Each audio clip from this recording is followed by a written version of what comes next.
here doing a planet tour of a couple different planets in Jedi Fallen Order, and this is Pagano.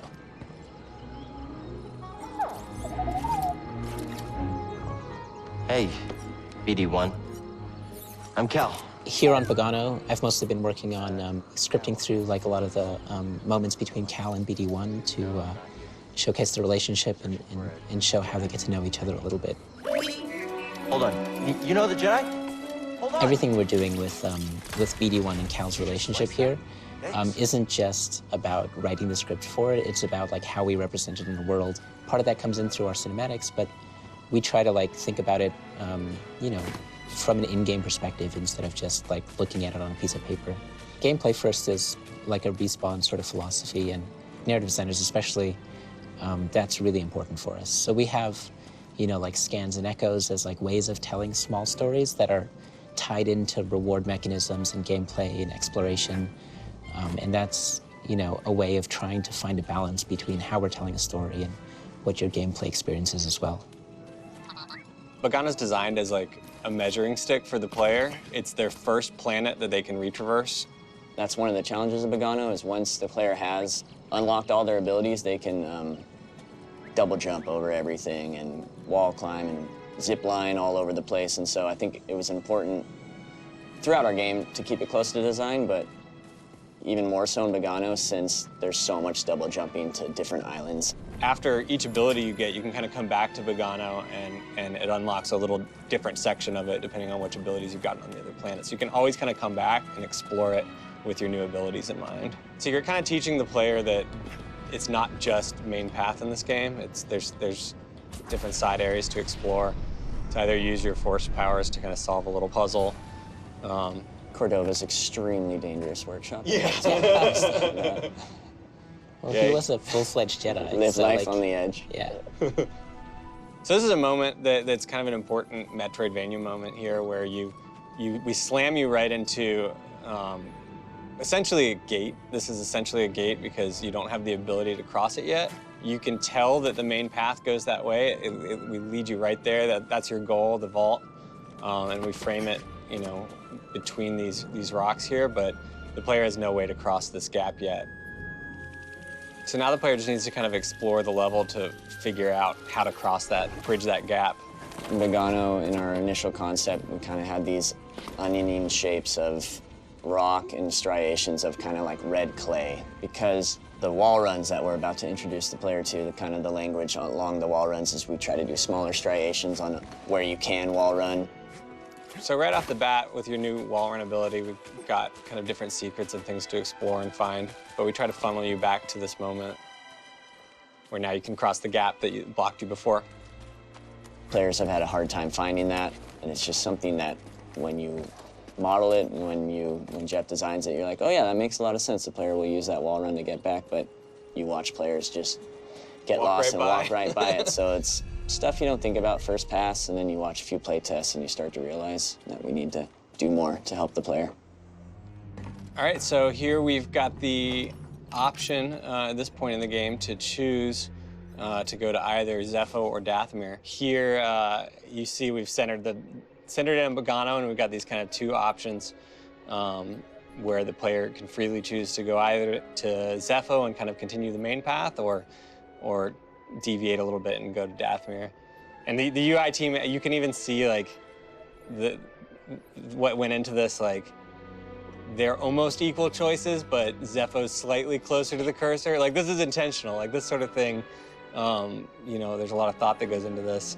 It's a literal fork in the road. Literal fork in the road, exactly. Yeah. So which do you guys want to choose? Let's go to Dathomir. I agree. Okay, let's go to Dathomir.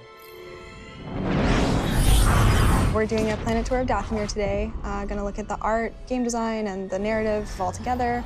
Dathomir's a special place because it is one of the planets that pre-existed, so we had a really kind of fun relationship with Lucasfilm for this one because there was like a lot of back and forth and a lot of cool ideas kind of thrown around. We have 3 tombs throughout the game. The tomb that you find here is the tomb of Kujet, who really kind of consolidated power, became just tyrannical, murdered those that they disagreed with. And so it's a really kind of dark time for the Zepho in general. And you see that kind of theme play out here in the fact that the art for the Zepho even starts to look a little bit more imperial here almost. So when I initially blocked this out, I kind of had a general idea of what things we wanted the player to be able to obtain, but the architecture and stuff, at that time, we didn't have a lot of concepts. So luckily, Jean came aboard, and he was able to conceptualize this area, actually all the spaces in 3D based on my block out. And so his concepts actually inspired me to change some of my layout, just because it felt more believable. It felt like a place when I saw his concept. This whole right side didn't look anything like this. It wasn't until Jean did a 3D concept where he had this very tiered kind of look, and I was like, oh, that looks really cool for gameplay and visually more interesting. And Jean kind of talked about how he came up with that. One of my main inspirations was Petra, like in Jordan. They built an entire civilization in this kind of remote part of the desert. It's an abandoned place, but people are living here. They're repurposing it completely differently. That's the Knight Brothers. And so you have this kind of like layering in the environment, storytelling that I thought was kind of, it's kind of interesting to try to communicate to the player. Dathomir was a matriarchy. So the Knight Brothers were ruled over by the Knight Sisters, who were, of course, slaughtered. There was a genocide committed against them, basically, by General Grievous during the Clone Wars. We played around with a number of Knight Brothers, and we actually had to work with cinematic team, because I think in cinematic they had like 4 or 5 of them pop out, and we realized that these guys are pretty hard. So we managed to get it down to 2.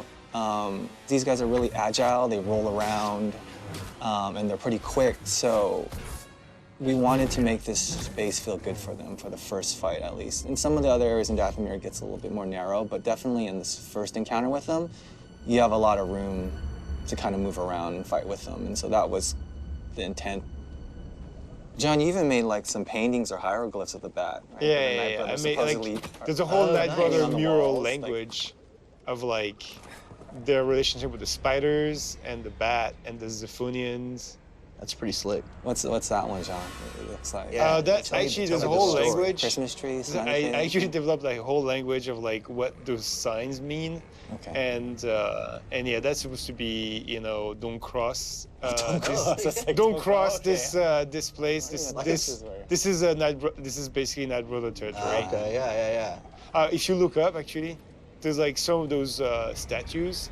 That's a good example of like Knight Brothers using whatever parts, scavenging whatever parts of things they can find on the planet, even like some Zepho statue parts, and making their own art with it. That's how they survive. When you come into this cave, it's probably the biggest drop-offs you do in the game to really make it feel like you're dropping down into somewhere very deep. And it's kind of a one-way too, like at a certain point you can't get back out. I think it changes the mood too. It's like, okay, something's probably gonna happen here. So this is basically what I've been doing the last quite a few months, basically since I got here, is doing this Bat boss. He's been quite the challenge. He's one of the unique characters in the game, so he actually responds to different body part hits. So like, I think he's the only guy in the game that currently does that. These markers are meant to kind of show his weak spots as the kind of hope. Kind of seeing for playtest, it looked like he needed a little bit more indication as to that. He's like a glass cannon, right? Like you get hurt pretty bad if you get hit, but I've given the player a lot of tools to be able to kind of get back into the fight with the bat.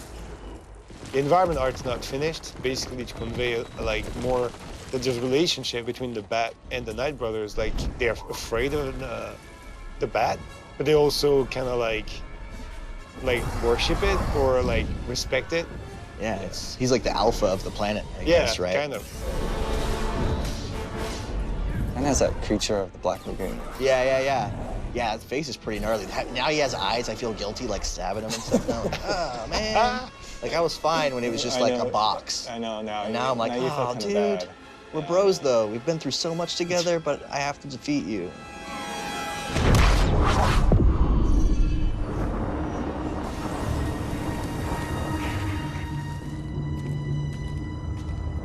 So we're finishing up production on the game right now. We're going to be playing through some of Zephyro today. I'm one of the level designers that's been working on this level.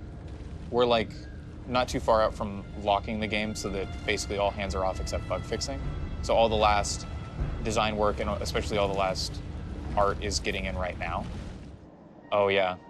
What are these? I think they're called skunkuses. I love these things. They're called poppers, at least internally. And they're just little guys that if you walk into them, oh my God, I'm gonna have to be very careful. I'm not walking into any more of them. I don't have enough health for that. But the skunkuses are little environmental obstacles that the player needs to avoid walking into, which can make normal platforming challenges more interesting. For example, right here, just having to walk around and jump through an area that otherwise would be pretty simple for the player to navigate, but requires them to use a little more thought to make sure that they don't actually get damaged. And here, going down this slide, having to make sure to avoid them while sliding down. When we get the level from level artists, we generally already have some placeholders for where the enemy gonna be. The ones on the slide and the ones on the jump, they've been there for so long. A couple weeks ago, the art finally went in for the actual skungus, so it's nice to finally see them after three years. The old design version of them was just like a little sphere with two little, eyes. Two eyeballs that were just white and black, big eyeballs. They were hilarious. A lot of the rooms have like the wind-blown patterns all over the walls, just to kind of show the wind that has been happening in here for who knows how long. But this helps like tie all the architecture together and give like a unique look. Shows like it's a really small area with not a very long gameplay, but for game development, it's actually take years and many revisions to get to here. I think we probably have to tune down the lighting a little bit more. And I think the floating illuminations will probably we also have have an asset for them. Oh yeah, probably. This is on my list. I'm gonna make it within a week. My specific work here more entails collectibles like scans and echoes. The echoes are a little bit more mysterious, so we're trying to make them have more of an emotional impact. Getting a strange feeling from this one. Ancient Zephyro gathered here. I wonder why. So now we're kind of happening upon the other side of this mountain, and then we're kind of revealing this crashed Venator, which is a ship that you will have seen from the landing pad. And it's kind of one of those like gaming cliches that like if you can see it, you can actually go there. But in this case, you can get up close. If you're an exploring player, you can actually go in later. Well, it's one of my favorite parts of Zephyro. Just this fight arena around it, the open space, the Martin design, I think is really, really cool.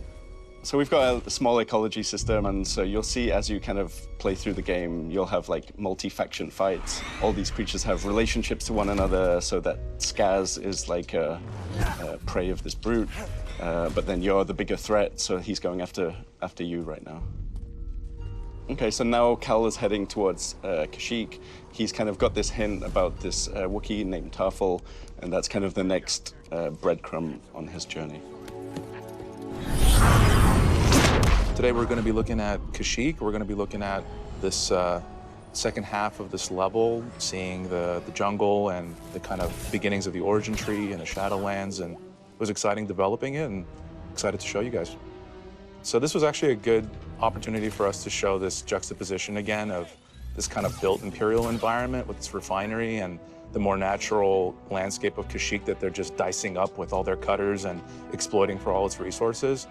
Especially here, coming out onto the vista, really establishes that contrast, seeing how kind of organic shapes come in contact with the straight and harsh architecture of the Imperial refinery.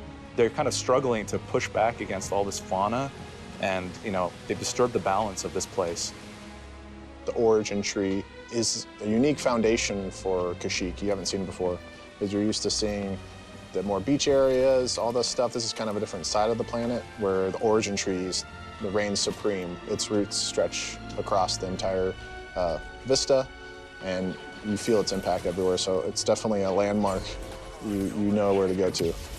Yeah, and I think especially selling this idea of this kind of this source kind of mother tree and all these roots extending into this jungle, showing how that's being severed. If you follow the root system, you'll see how it comes right into contact and is being destroyed by the Empire there. This is the entrance to the Shadowlands, so it's a little bit intimidating, but I mean, you're a Jedi, so nothing really stands in your way. Right. This is the first area that you go through. It's like the interior of one of the routes. Yeah, it was definitely challenging trying to figure out, like, what does the inside of a tray look like? Mainly looked and referenced, like, sandstone cliffs. A little bit of kind of the inside of bones, too. Yeah. The Night Sister has been hunting the player throughout Shadowlands, and as you reach the top of the Shadowlands routes, she chases the player down back to the front of the origin tree. So basically, you're sliding down sort of a mud canal through these Shadowlands routes with the TIE Reaper coming after you. I'll never forget when you first debuted this section to us, Bloss. A little bit terrified, but... I was scared. We were scared, yeah. It's a lot of environment that you're traversing through very quickly, but it's a fun puzzle to solve, and sometimes it can be a really exciting result, something that we weren't expecting either. I know it was scary to you guys, but you guys knocked it out of the park. Since we just got double jump, I wanted to have sort of a really fun wall run chain sequence. It's funny, the art that Ryan made for the wall run, he called it the Septuple wall run art. Yeah. That was a model name. It has to be one of our longest wall runs in our game, huh? Yeah, probably. Yeah. Yeah. We'll make that claim right here. Yeah, that's right. Double jump makes it a little bit more forgiving, right? Yeah, because previously we learned double jump right here. Right. And then we decided to bring it down sooner, so now you have the experience of double jumping all over this tree, which I thought was a really good idea. Great on move, Bloss's part. There's a back and forth with the player and a boss that you're trying to capture, like a one-on-one fight. Because a normal AI, their behavior is quite simplistic. They've only got a few mechanics that you need to learn. But with boss, you can't have that over a long fight. So with bosses, they have to evolve and change as the fight progresses to give the players more things to learn and more things to try to fight against. They need to have an answer for everything that the player can do, whereas many standard AIs just have a simple, I'm just going to go on the offense with what I know, rather than I'm going to respond to what the player is doing to me. So when making bosses, she has this whole array of combat moves, and I need to make sure that there's the small openings that the player can take advantage of. It's not too big or too small, but just enough just to test the player.